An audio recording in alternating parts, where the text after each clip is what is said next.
The insult didn't arrive as a shout. It came as a cool breath over crystal and china, as if it belonged with the silver. "You are a nobody," my mother said, and the chandelier light trembled across her pearl earrings. Somewhere down the table, my father tapped a spoon against porcelain, not looking up. James leaned back, half smiling, and added, "Honestly, we forget you exist half the time." 2 sentences just like that, loud enough to be heard above the soft hiss of the dining room vents and the knife gliding through beef Wellington. My glass stood perfectly still. My hands did not. I pressed my fingers flat against the linen, felt the weave, and tried to remember how to breathe. Before I go on, tell me where you're listening from down in the comments. And if you've ever been treated like you didn't matter, hit the like button and share this with someone who'll understand. Make sure you're subscribed so you never miss the next chapter. To understand how that dinner changed everything, you need to know how vanishing became a habit long before the salad course. I grew up in Brookline, Massachusetts, in a colonial with white trim and a front walk that looked like a magazine cover every spring. My mother, Eleanor, ran our house like a stage set, garden beds, weeded by sunrise table runners, ironed napkin rings polished for charity luncheons. My father, Dr. Richard Sullivan, wore his authority like a well-cut coat. Patients adored him.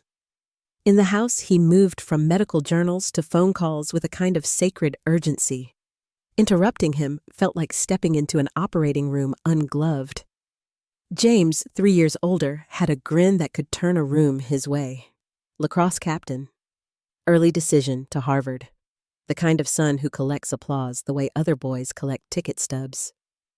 When people asked about the Sullivan kids, my parents answered as if there were one child with 2 names. "Our son James," they'd say, teeth bright under porch lights. If I was mentioned, it was the way you'd mention the weather after a big game. Polite, brief, and largely ignored. I didn't start out quiet. I learned it. On my 10th birthday, I came downstairs in a yellow dress and patent leather shoes, cheeks warm with excitement. Balloons waited in the mudroom. I could smell the cake Maria, our housekeeper, had promised to frost. Instead, the kitchen was empty. The living room was empty. The only sound was the dishwasher humming and a game announcer talking through a radio left on low. Maria looked at me as if she wished she could change the air. "They took James to his tournament in Connecticut," she said, gentle and ashamed. "They left at dawn. My invitations, the ones I'd handed out at school with careful smiles, had nowhere to lead. We wrapped the cake in plastic that night and slid it into the refrigerator. It tasted like cold sugar the next day, eaten standing up. Something shifted then. A door quietly shut inside me, and I found another smaller room where it was safer to stay. I learned to sit in corners at family gatherings where the ficus plant could hide me. I learned the speed of a nod, the volume of a helpful voice, the art of offering to take the photo so I wouldn't have to be in it. When relatives asked about school, my mother floated a bridge to James's new medal, James's new internship, James's new whatever. Conversation moved like a river that refused my shore. Photography arrived like an honest friend who doesn't talk very much. A used camera, a second-hand strap. And the first time I brought the viewfinder to my eye, the world stopped shoving. I could choose what filled the frame. I could decide what mattered. Miss Abrams entered my prints in a statewide contest without telling me, then clapped so hard when I won that the principal turned in surprise. At home, my father looked up from the paper long enough to say, "That's nice. The way you might acknowledge a weather report." My mother smiled and called it a sweet hobby, something for weekends after I'd chosen a proper field. By the time college applications rolled around, I had built a private practice in the small rituals of vanishing. I kept a 4.0 without mentioning it. I folded laundry in the laundry room while guests praised James. When I chose NYU's Tisch School for Photography, my father blinked hard. "Not Harvard?"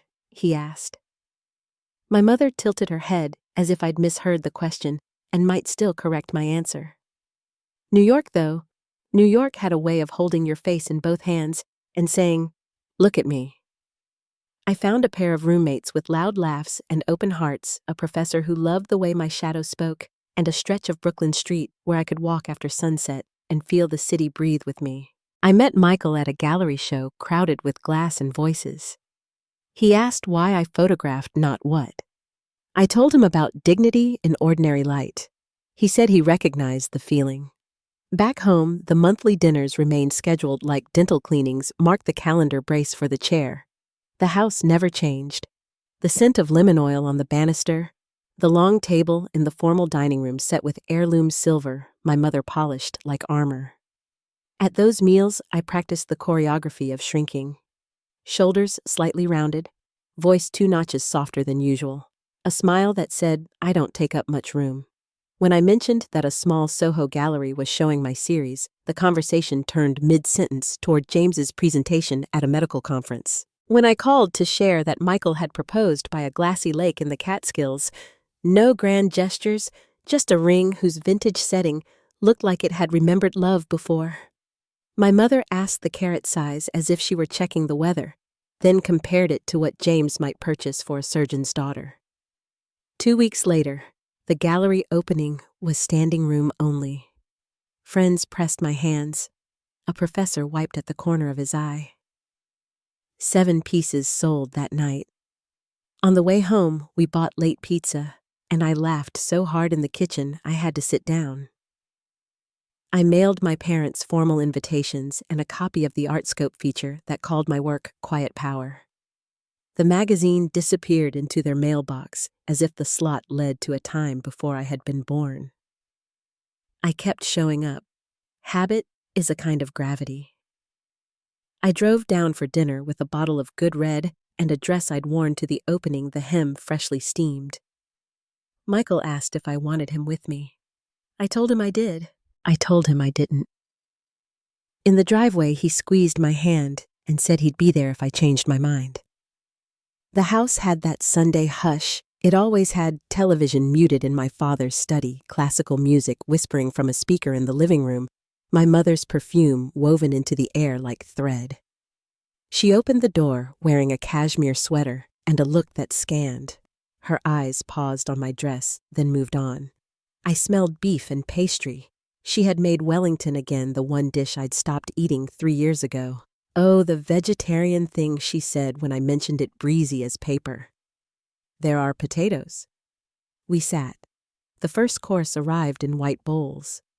My father talked about a new hospital wing as if he were narrating a map. My mother described the charity gala menu and the floral budget like a general tallying munitions.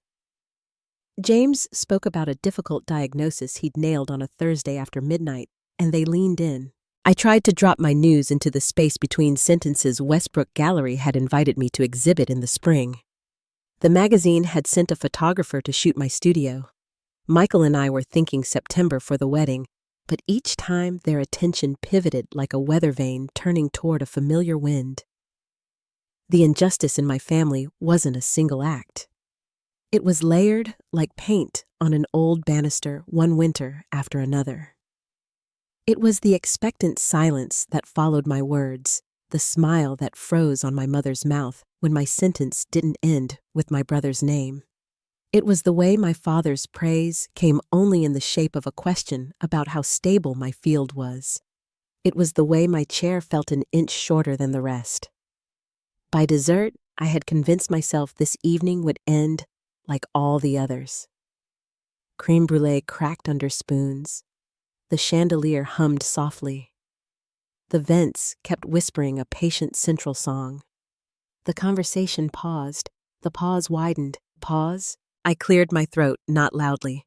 "I got confirmation this morning," I said. "The Westbrook in Soho is giving me a spring exhibition. It's the kind of chance I stopped. The table was listening. My father looked up. James's fork hovered. My mother's gaze sharpened a degree the way it does when she's about to ask the caterer for something no one else can taste.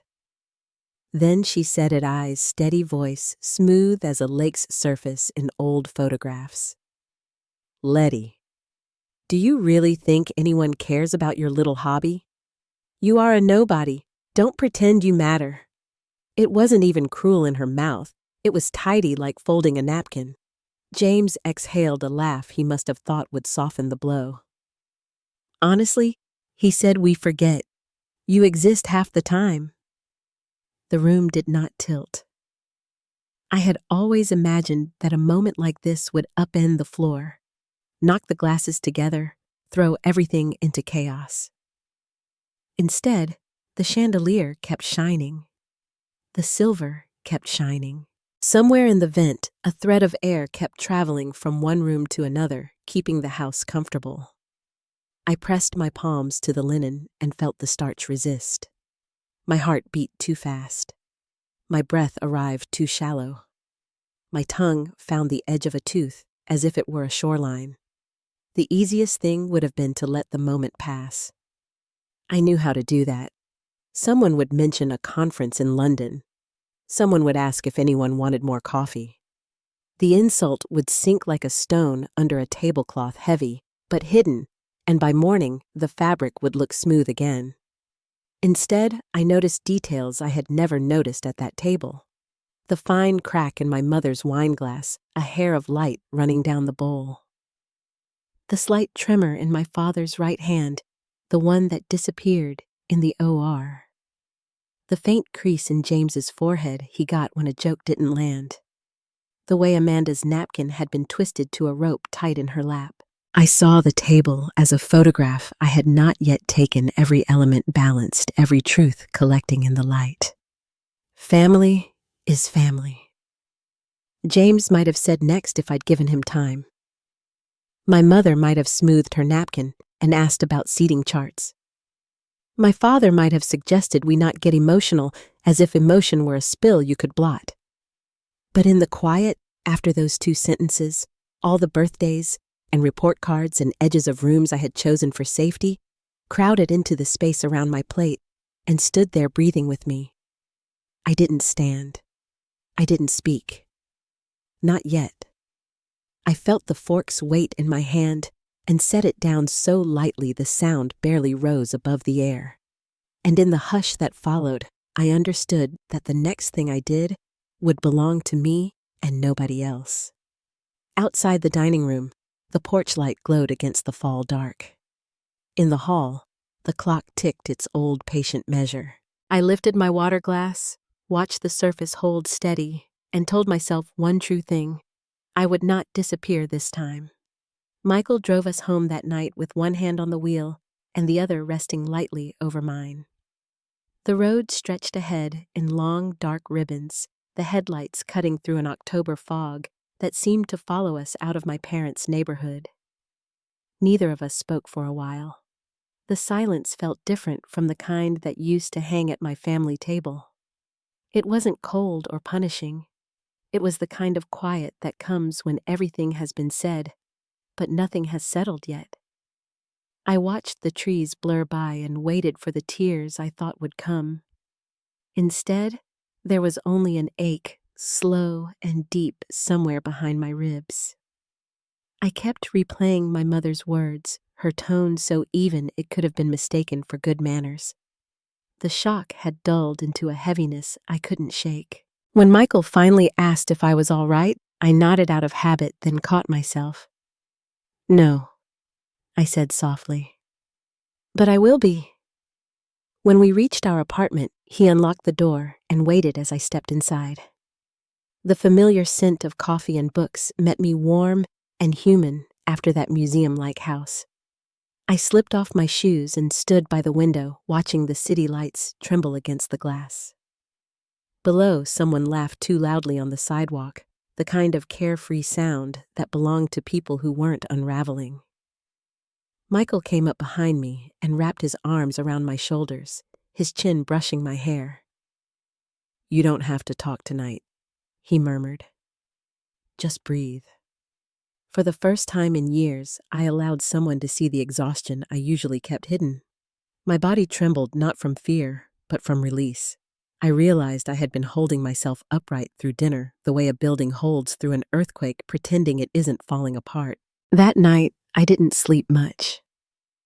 I lay awake, tracing the ceiling shadows, hearing my mother's words echo, and trying to find a version of myself that didn't belong to her disappointment. By morning, sunlight pooled across the hardwood floor. Michael handed me a cup of coffee before leaving for work, kissed my forehead, and said, "Take the day." I did. I stayed in my robe, let my phone buzz unanswered, and sat at my desk surrounded by contact sheets from the last exhibit. The photographs looked back at me like witnesses. People in alleys, on benches, in subways, all the invisible lives I had tried to honor through my lens. And I wondered if I had spent my whole career photographing pieces of myself. That week, the calls began. My mother left a single message that started with, "We need to talk about your behavior," and ended with a click. My father sent a short text asking me to call when I had calmed down. James wrote twice first, a defensive note, then something softer. I read each message, then closed my phone and set it face down. For once, I didn't rush to explain or apologize. I needed to let the quiet speak before I did. 3 days later, I sat across from Dr. Laura in her office, the one with soft lighting and a window that looked out on a line of ginkgo trees. The smell of tea drifted faintly from her desk. She listened as I described the dinner, the words, the silence, the strange calm that had come over me after. "It sounds like clarity," she said when I finished. "Painful, but clarifying." I told her I felt both lighter and lost. She smiled gently. "That's what happens when you stop carrying someone else's expectations. It takes a little while to remember your own shape." We talked about boundaries, about how love without respect isn't actually love, and about the fear that comes from stepping outside old roles. "You are the invisible one," she said, "but invisibility can be unlearned." Her words landed quietly like stones placed in a foundation I didn't know I was rebuilding. Days passed. I returned to my studio, developing new negative spaces caught in the in-between moments of city life. A man waiting under an overpass. A woman looking through a store window at clothes she couldn't afford. Their expressions mirrored something I felt but couldn't name. Each frame steadied me a reminder that invisibility doesn't mean absence. It means waiting to be seen. The following weekend, I met with Lisa and Jasmine for lunch at a cafe near the river. They had both been at the gallery opening, had seen the joy on my face that night before the emptiness set in. Jasmine reached across the table, touching my hand lightly. "You look like you'd stepped out of a shadow," she said. "Don't go back in." I smiled, unsure how to promise that. Lisa, ever the filmmaker, had a sharper take. "Your mom's comment, it's the last scene in one movie and the first scene in another." I wanted to believe that, but it felt too soon. When Michael came home that evening, he found me sorting through photos on the living room floor. He sat beside me, crossing his legs, studying the images. "You see people others overlook," he said quietly. "Maybe that's because you know what it's like." I nodded. "I think I've spent my whole life trying to prove I exist." He tilted his head. And now, I looked at him and said, "Now I just want to live it." Still, the quiet between me and my family felt unfinished. A week later, I opened my phone and reread James's latest message. He'd written, "Maybe we should talk, just us." I didn't mean what I said at dinner. Something in his tone felt unsteady, almost honest. I told him I'd think about it. My father's messages had stopped after the second one. My mother predictably sent a long text about how families shouldn't air drama in front of guests. I didn't respond. "In therapy, doctor," Laura asked what it would look like if I stopped waiting for their approval entirely. The question sat in my chest for days. Approval had always been the air I breathed, thin, unreliable, but familiar. What filled the space when it was gone, I started to find out. Without the constant tug of family expectations, I noticed small changes. My mornings felt wider. I cooked breakfast without checking the time. I stopped composing imaginary conversations in my head before every phone call. I said yes to photographing a new project, a documentary series on overlooked communities in the city, and felt a spark I hadn't felt in years. But progress is never a straight line. Some nights, guilt crept in quietly. I'd wake thinking of my father's face as I left the table, or my mother's narrowed eyes when I said those 3 sentences. The old fear returned. Maybe I'd gone too far. Michael would reach for me half asleep, and I'd whisper that I was fine. He never believed me, but he let the silence hold us anyway. 2 weeks after the dinner, an envelope arrived. My parents' handwriting on the front. Inside a photograph, one of the few family portraits ever taken years ago in the garden. James stood in front, beaming. My parents framed around him.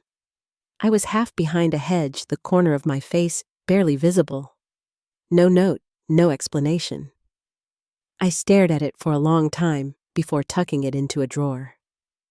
It felt like a message without words, a reminder of my place, or maybe an unconscious confession of what they'd done all along. That night, I dreamed of the dining room table, only this time the chairs were empty. The chandelier flickered, and light fell in uneven pools across the plates. When I woke, my chest ached with both grief and relief. The dream hadn't scared me, it had freed me. Michael found me at the kitchen counter with a cup of tea and asked what was wrong. Nothing, I said. Everything. He smiled softly. That sounds like change. Change came in quiet increments. A morning spent in the park photographing strangers who laughed without permission. A call with Diane, the gallery owner, who wanted to feature my next series. Her confidence in me filled a space my family never had. Your work has grown, she said. There's more truth in it now. I hung up and stood at the window watching clouds drift past the rooftops, realizing she was right. The truth had cost me comfort, but it had given me voice. When James called again, I answered. His voice was low, tentative. I wanted to say, I'm sorry, he said. For what I said at dinner. For a lot of things. I waited, letting him fill the silence. I never saw it from your side, he continued. Mom and Dad made it easy not to. You were just quiet. I didn't realize quiet could mean hurt. I felt my throat tighten. I appreciate you saying that, I said, but it's not something we fix in one call. He agreed. We decided to meet halfway between Boston and New York sometime soon. When I hung up, I felt something small but unmistakable. A door, opening not fully, but enough for light to pass through. My father wrote next, a short email with no greeting.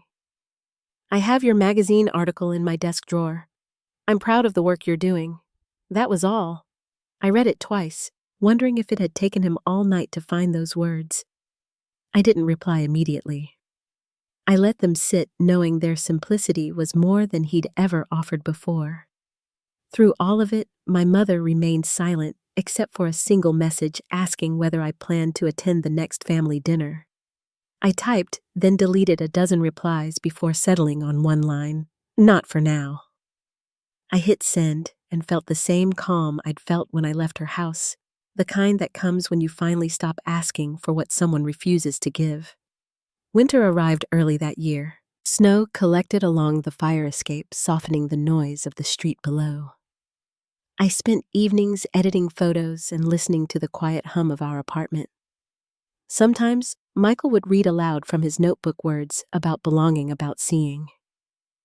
We didn't talk about my family much, but he knew when my mind drifted there. You did the hardest thing, he said one night. You told the truth. I thought about that as the radiator clicked and the city sighed outside. The truth, I realized, was not a weapon, it was a light. It didn't destroy what it touched. It revealed it. By February, I felt steady enough to accept Diane's invitation for a spring show. The series would be called Scene. Each photograph would capture someone, overlooked faces in laundromats, subway musicians, elderly couples on stoops. I wanted it to say what I hadn't been able to say at that dinner table, that presence is power, that being seen is a kind of love. On the morning I signed the gallery contract, a beam of light fell across my workspace, striking the framed photo from years ago, the family one, where I was half hidden. I took it out of the drawer, studied it for a long moment, then slipped it into a folder labeled Inspiration. Not as a wound, but as a beginning. Outside, the city moved at its usual pace, taxis honking, pedestrians rushing, but I felt the tempo shift inside me. For the first time, I wasn't hurrying to catch up or stay small. I was exactly where I was meant to be. And though part of me still ached for something, I'd never had another part quiet. Certain knew the next chapter would be written on my terms. The first signs of spring arrived quietly, the kind that only people who've lived through long winters notice. The air lost its sharp edge, and the snow along the sidewalks melted into thin rivers that caught the afternoon light. I spent most mornings in my studio, the windows cracked just enough to let in the cool air, the walls pinned with prints from my new series. Faces of strangers' hands caught mid-motion, lives framed in moments no one else had stopped to see. Each photograph felt like a breath of clarity. I wasn't chasing approval anymore, just truth. But truth, I was learning, has a way of echoing back into places you thought you'd already left behind. One afternoon, as I adjusted the light stand near my desk, my phone buzzed with an unfamiliar number. I let it ring, assuming it was a gallery contact, until a voice on the voicemail made me stop mid-step. It was my father. His tone was careful, almost hesitant. He said he'd be in New York for a medical conference and wondered if I'd like to meet for lunch. For a long time, I stood still, the message replaying in my mind. My father wasn't a man who asked for anything twice. His words, even gentle ones, always carried an edge of control. But something in his tone this time, an uncertainty I had never heard, made me agree. We met at a quiet restaurant near Bryant Park. He arrived exactly on time, his suit pressed, his hands folded neatly on the table. Age had softened the lines around his eyes, but not the composure. I ordered tea. He ordered black coffee. For several minutes, neither of us said much. Finally, he spoke. I read that article about your exhibit. I have it in my desk. He said it like a confession, not an accomplishment. Your mother doesn't quite understand the art world, but I thought the photographs were powerful. It took me a moment to respond. Hearing pride from him, even in measured form, felt foreign, like sunlight through blinds after a lifetime of gray. Thank you, I said quietly. He nodded, stirring his coffee, though he hadn't added anything to it. You always had a good eye. I used to take photos in college. Did I ever tell you that? I shook my head. No, you didn't. He smiled faintly. Medicine took over, I suppose, but I still have the old Nikon. Maybe I'll dig it out sometime. For a brief moment, we talked like two people trying to build a bridge from opposite sides of a river. He asked about Michael, about the wedding plans, and even managed a small laugh when I told him the florist had tried to upsell us into a jungle. Beneath it all, though, I could feel the silence waiting, everything unsaid between us. When the check came, he reached for it automatically, then paused. You don't have to let the past decide what comes next, he said. It wasn't an apology, but it was the closest thing he knew how to give. As we parted outside, the wind lifted his gray hair slightly. For once, He didn't look like a man above feeling. "Take care of yourself, Letty," he said. I watched him cross the street, the city crowd closing around him until he disappeared into it. That evening, I told Michael about the meeting while we cooked dinner. He listened without interrupting, slicing onions carefully, the way he always did when he knew I needed space. "It sounds like he's trying," he said, "in his way." I nodded. "Maybe, but I'm not sure what I want from trying anymore." He set down the knife, wiped his hands, and looked at me. "Then maybe it's not about what you want from them. Maybe it's about what you'll allow back into your peace." His words stayed with me. Over the next few weeks, small gestures from my family began to surface: postcards, brief texts, even a package from my mother that arrived without a note. Inside was one of my early photographs framed in silver. It was a picture I'd taken at 17 of an empty park bench, under winter light, a study in loneliness. I wasn't sure if she meant it as acknowledgement or irony, but I placed it on the shelf anyway. Sometimes, progress arrives in imperfect packages. James called a week later. He sounded different, slower, thoughtful. "I've been in therapy," he said, as if bracing for my reaction. "It's strange hearing yourself say things you didn't know were inside you." I smiled faintly. "It can be." He told me he'd started questioning the pressure he'd carried his whole life, the expectations from our parents, the constant comparisons. "I used to think being the golden child was a reward," he said.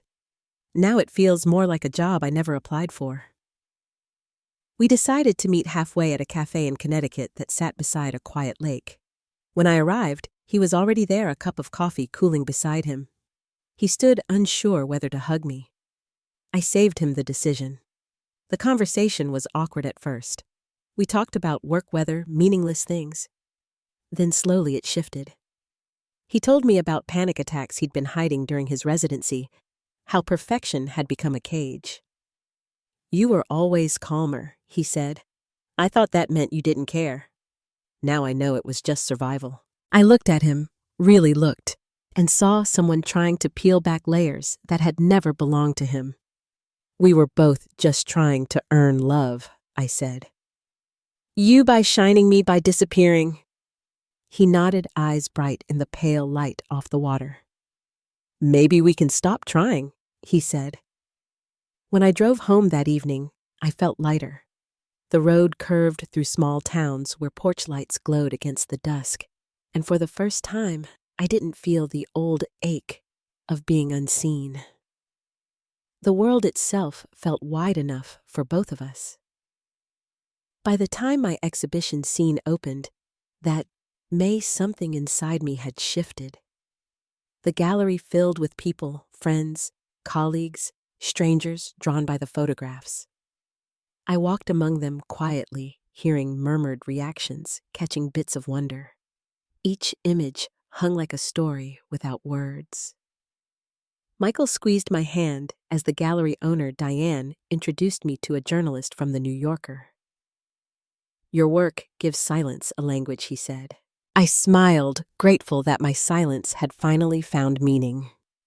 Later that evening, as the crowd thinned, I noticed my father standing near the back. He looked slightly out of place, holding a glass of water instead of wine.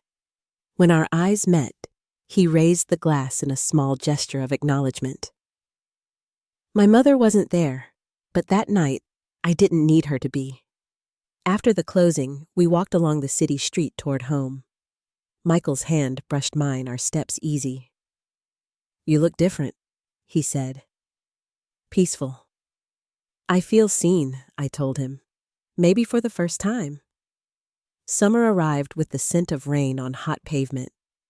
Life took on a rhythm that felt steady work laughter plans for the wedding. Yet healing doesn't erase the past. It reframes it. There were still nights when I dreamed of my mother's voice, or days when a familiar song on the radio pulled me back into that dining room. But now those memories no longer defined me. They were simply part of the landscape I'd walked through to reach this place. In July, a card arrived in the mail with no return address. Inside, in my mother's handwriting, were were 6 words. Your photographs are something worth seeing. No signature, no punctuation, just that. I traced the letters with my thumb and placed the card beside the framed photo she'd sent before. It was a beginning, fragile but real. That weekend I met James for dinner in the city. He told me he was leaving surgery to pursue psychiatry. I want to help people find what I'm still figuring out, he said. He looked nervous, but freer. Mom doesn't understand, he added with a small laugh. But that's okay. I don't need her to. We toasted with iced tea, and I told him I was proud of him. As we said goodbye, he hugged me tightly. You taught me more than you know, he whispered. I drove home smiling, knowing that some cycles end not with confrontation, but with compassion. That night, I developed a new role of film portraits of elderly residents at a community center I'd been photographing. In their eyes, I saw a kind of endurance that mirrored my own. Each image glowed softly under the darkroom light, and I felt gratitude, not for what I'd endured, but for what I'd learned from it. Outside, thunder rolled in the distance, a summer storm moving through. I turned off the light, listening to the rain begin against the windows. For years, I had lived waiting for recognition from those who refused to see. Now the recognition came from within, quiet and certain. I no longer needed to shrink to fit anyone's view. When Michael came in damp from the rain, he found me leaning against the window frame, watching lightning bloom over the skyline. Thinking again, he asked gently. Always, I said. But it feels different now. He wrapped his arms around me, and we stood there in silence, the city breathing below us. The storm outside softened to a whisper, and somewhere in that stillness, I felt the faint promise of something new, an understanding that healing wasn't a destination, but a practice. The next morning, I woke early and began sketching ideas for a new series. The working title was Origins. I wanted it to explore how people rebuild from what breaks them. I smiled at the thought, realizing that maybe this time, I wasn't just documenting others, I was finally capturing myself. And for the first time in a very long time, that felt enough. A year after that stormy summer night, life had begun to move with a quiet rhythm I hadn't known before. Mornings started with coffee and soft music while sunlight crept across the kitchen tiles. The wedding planning had taken on a calm, intentional pace, no grand gestures, no lists of who needed impressing. Just 2 people choosing how they wanted to be seen, and more importantly, how they wanted to live. The gallery series Scene was still traveling now, showing in San Francisco. I spent my days preparing prints for a new project, answering interviews, and mentoring young photographers through a local arts foundation. My workdays used to feel like a climb toward recognition. Now they felt like quiet proof that I had built something real, something mine. Then one afternoon, in early April, an email appeared in my inbox. The sender's name stopped me. Eleanor Sullivan. The subject line read simply, Dinner. For a moment, my breath caught the way it used to when I'd opened their front door as a child, unsure what waited behind it. Her message was brief, formal, almost clinical. She asked if Michael and I would join them for Easter Sunday dinner, a small family gathering, nothing elaborate. She added that she'd understand if we declined. I read it twice before forwarding it to Michael. He looked up from his desk and studied me carefully. What do you want to do? He asked. I don't know, I admitted. Part of me wants to delete it. Another part. I trailed off, unsure if what I felt was curiosity or the ache of unfinished things. He nodded. If you go, make sure you're going as yourself. Not who they still expect you to be. That night, I sat by the window with my laptop open but untouched. Outside, rain slicked the streetlights, turning them into soft pools of gold. My reflection looked older, somehow steadier. I thought about James, about the work he was doing in psychiatry, about how he'd found his footing on ground that once felt like quicksand.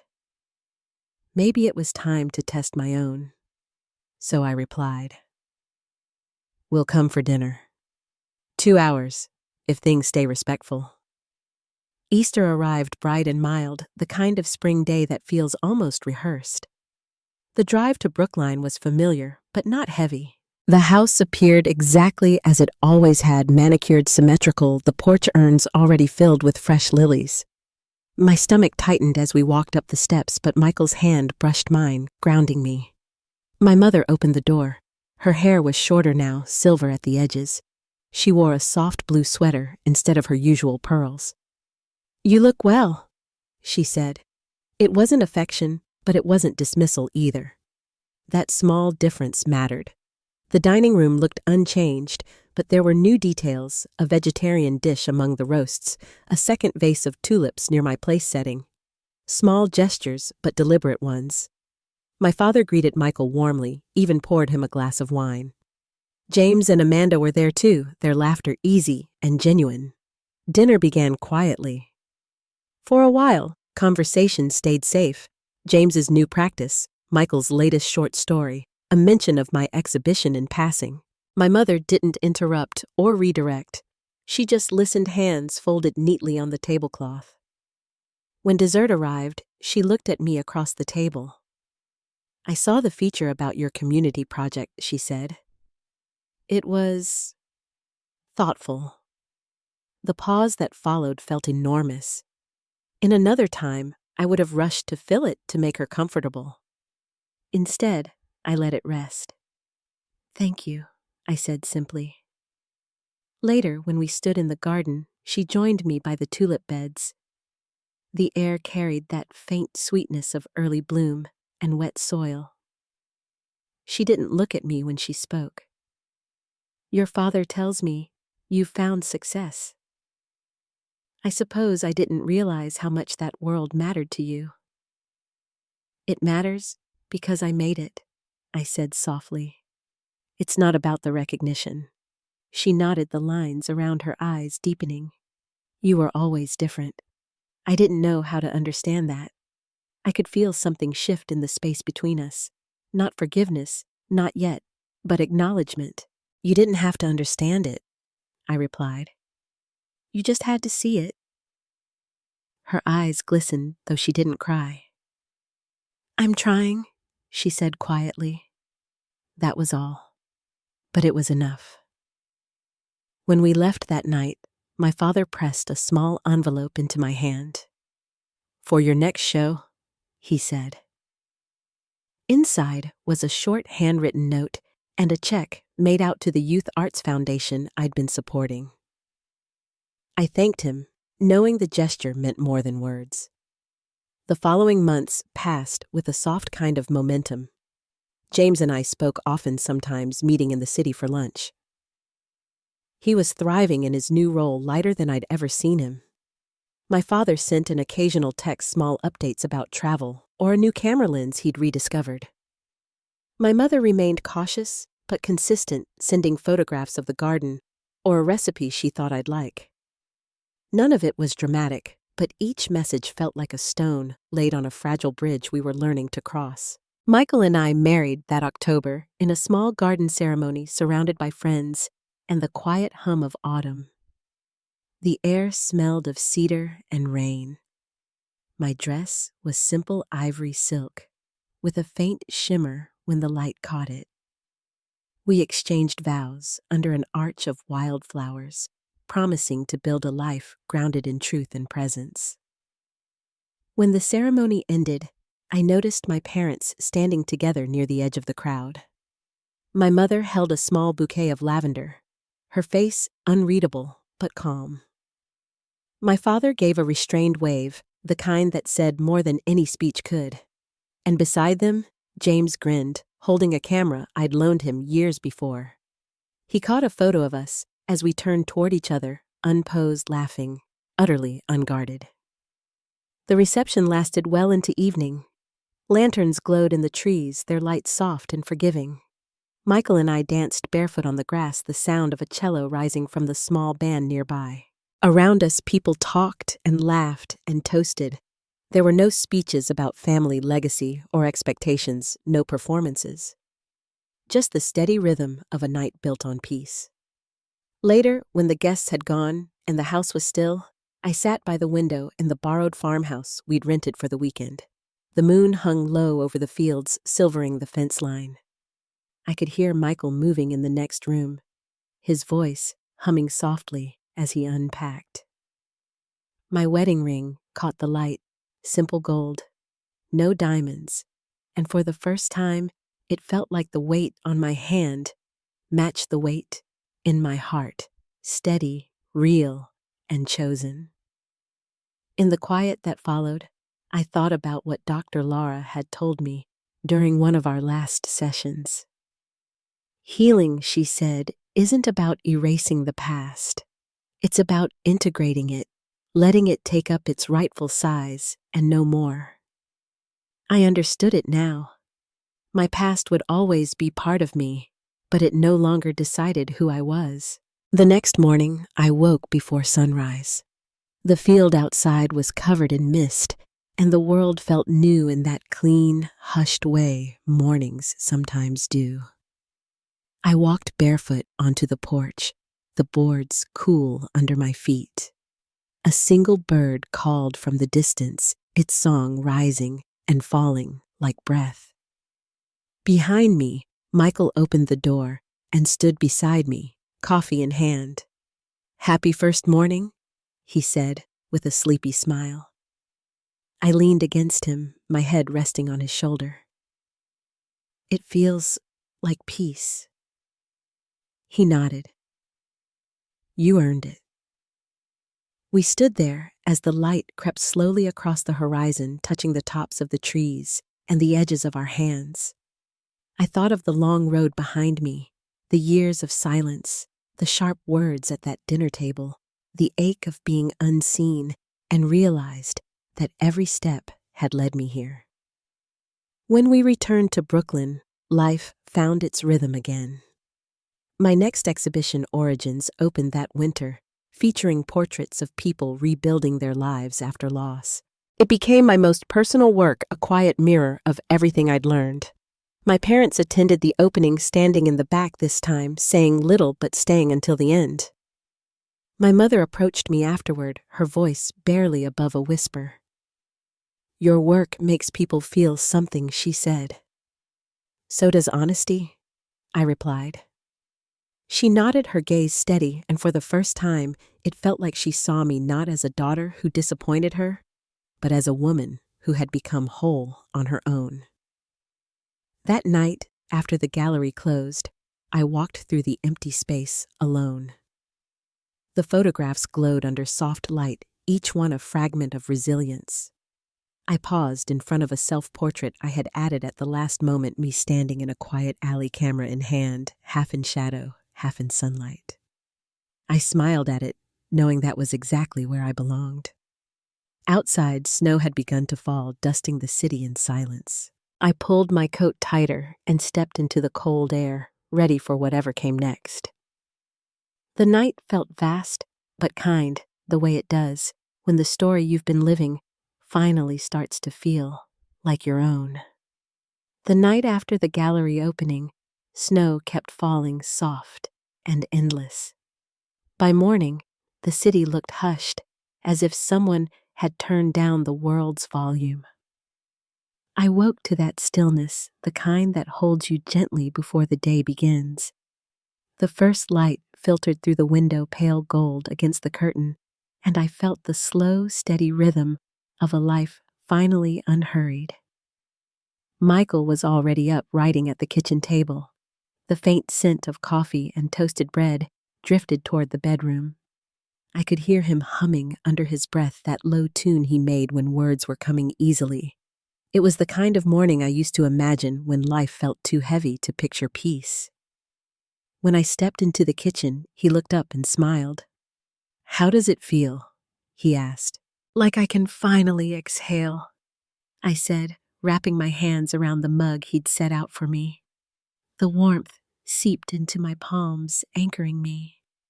Outside, flakes drifted lazily past the window, catching bits of early light.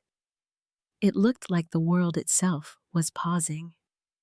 The weeks that followed carried that same quiet rhythm. The exhibition traveled again, Chicago, London, then back to New York. Each time, new viewers came, and I listened as they spoke softly in front of the photographs, describing feelings that mirrored my own, from long ago, invisibility, endurance, small hopes hidden in ordinary moments. It moved me more than applause ever could. When Origins closed its final show, I felt no sadness, just completion. The art had done what it needed to do, give voice to people who rarely had one. And in doing so, it had finally given voice to me. One afternoon in early spring, my father called. He wanted to show me something. I met him at their house, though this time I didn't feel that familiar tightening in my chest. The air smelled of fresh paint and new beginnings.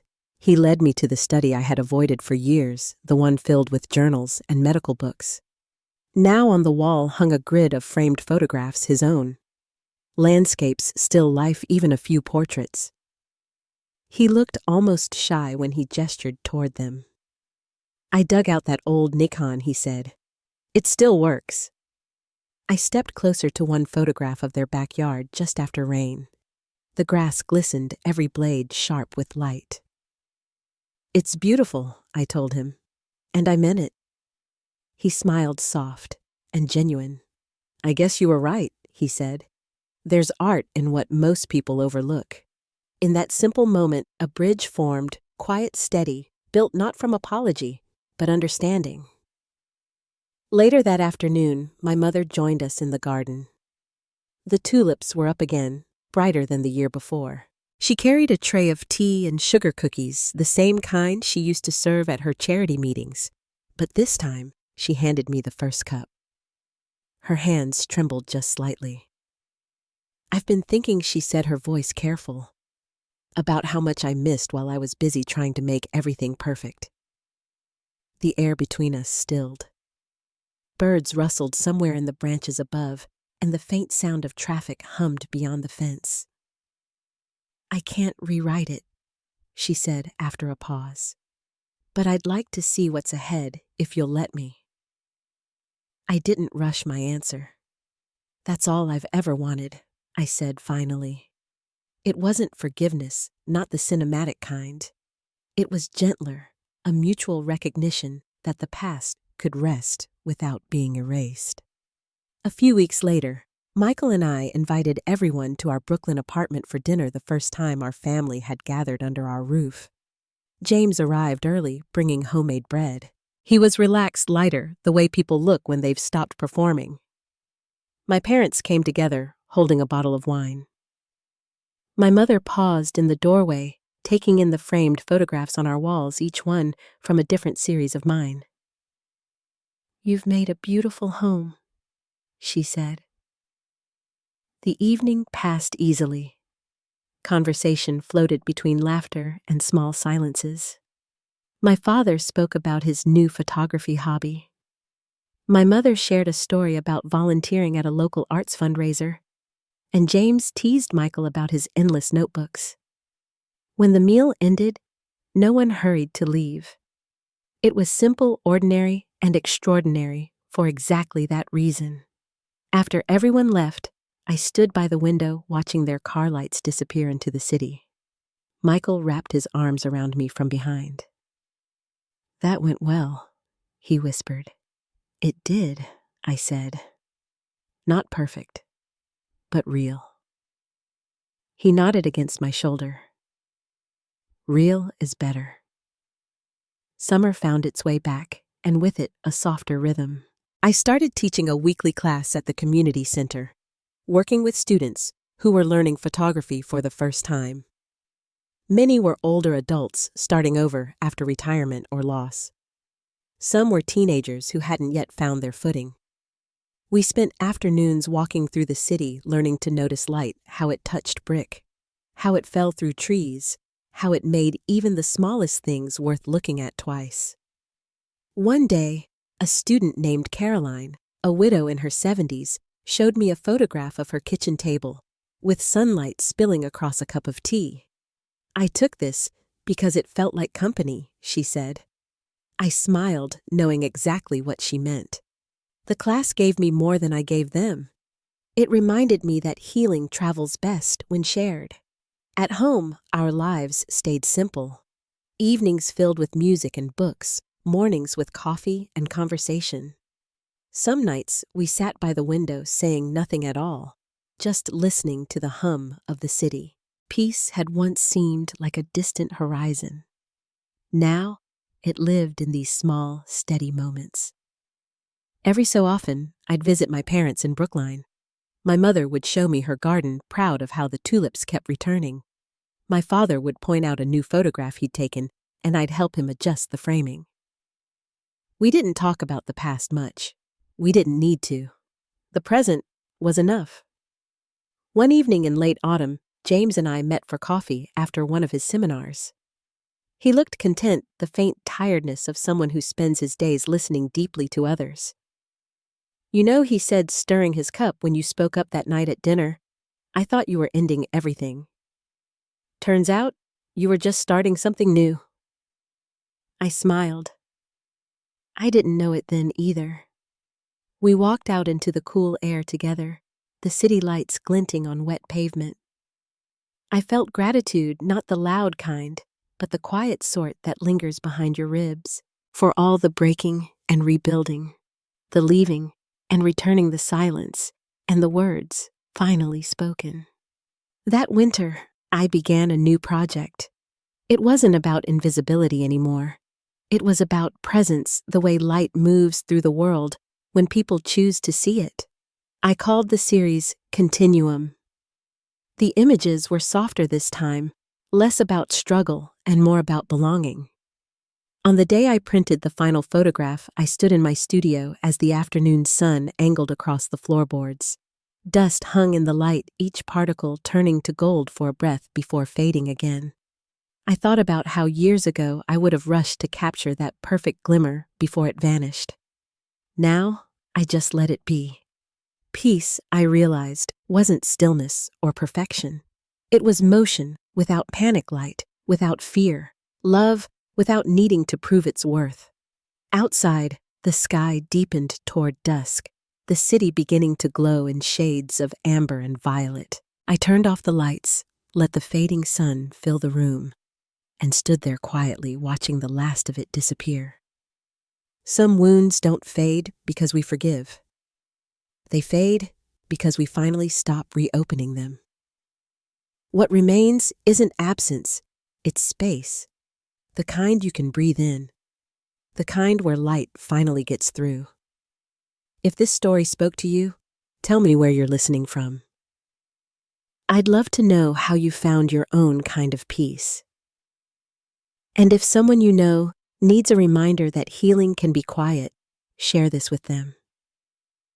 Thank you for spending this time with me. Wherever you are tonight, I hope the light finds you and stays a while.